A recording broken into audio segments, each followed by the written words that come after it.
When Emma told me she needed a break, I didn't argue. Her voice was calm but heavy, and I could tell she had rehearsed every word. "I just need time," she said, "to figure out who I am, and maybe be with someone who understands me better."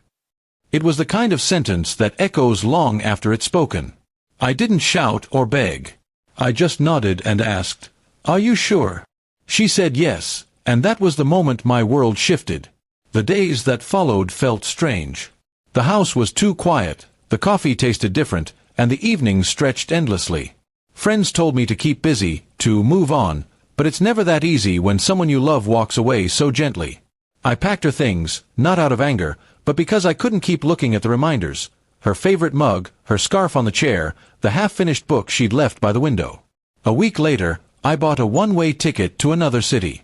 It wasn't a dramatic escape, I just needed space of my own. I took a job offer I'd been ignoring for months, a position in a small design firm in Vancouver.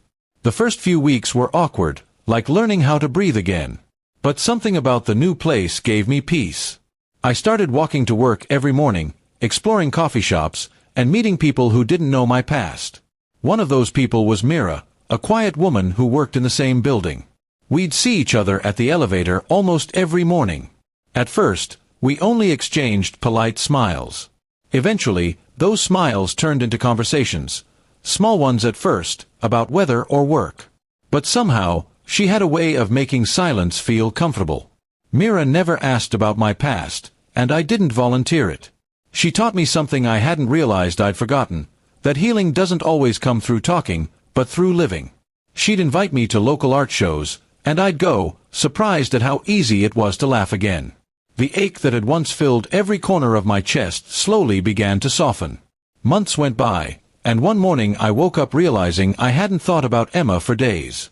It wasn't that I'd stopped caring, it was that I had finally stopped waiting. I'd started painting again, something I hadn't done since college. Life was simple, quiet, and honest, and for the first time in a long while, I liked who I was becoming. Then, one evening, my phone buzzed. The screen lit up with a name I hadn't seen in nearly a year. Emma. My heart skipped a beat. I hesitated before answering, unsure of what hearing her voice would do to me. "Hi," she said softly. "How have you been?" It was polite, almost distant, but beneath her tone, I could hear uncertainty. She told me she'd moved back into our old neighborhood, that she had ended things with the man she'd left to spend time with. She said she'd made a mistake, that she missed what we had, and that she'd been following my posts. She'd seen how well I seemed to be doing. I didn't know what to say. Her words stirred old memories, but also something new, calm. I wasn't angry anymore. I was just different. "Emma," I said carefully, "you asked for space, and I gave it. I used that space to rebuild my life." She sighed, her voice trembling. "I know. I thought you'd wait for me." I paused before replying, "Maybe that's the difference between us. I didn't stop loving you overnight, but I realized love isn't about waiting for someone to change. It's about growing, even when they're gone." There was silence on the other end. Finally, she whispered, "So there's no chance?" I looked out the window of my small apartment, at the city lights reflecting on the water. "I think we both deserve to start fresh," I said. "Just, maybe not together." She didn't argue. She just said, "I understand," and hung up. After that call, I sat quietly for a long time. The ache that had once been unbearable now felt like a gentle reminder, proof that I'd lived, loved, and learned. I thought about how life has a strange way of closing circles. Sometimes the people who break you are the same ones who make you realize how strong you've become. The next day, I told Mira about the call. She listened without interrupting, then simply said, "You chose peace. That's rare." Her words stayed with me all day. I realized she was right. I had chosen peace over pain, growth over regret.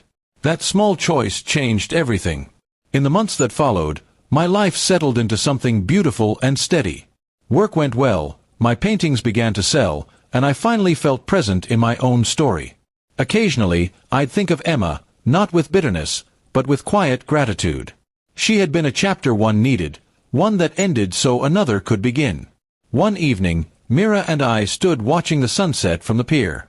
The city glowed gold and pink, and for the first time, I didn't feel like I'd lost anything.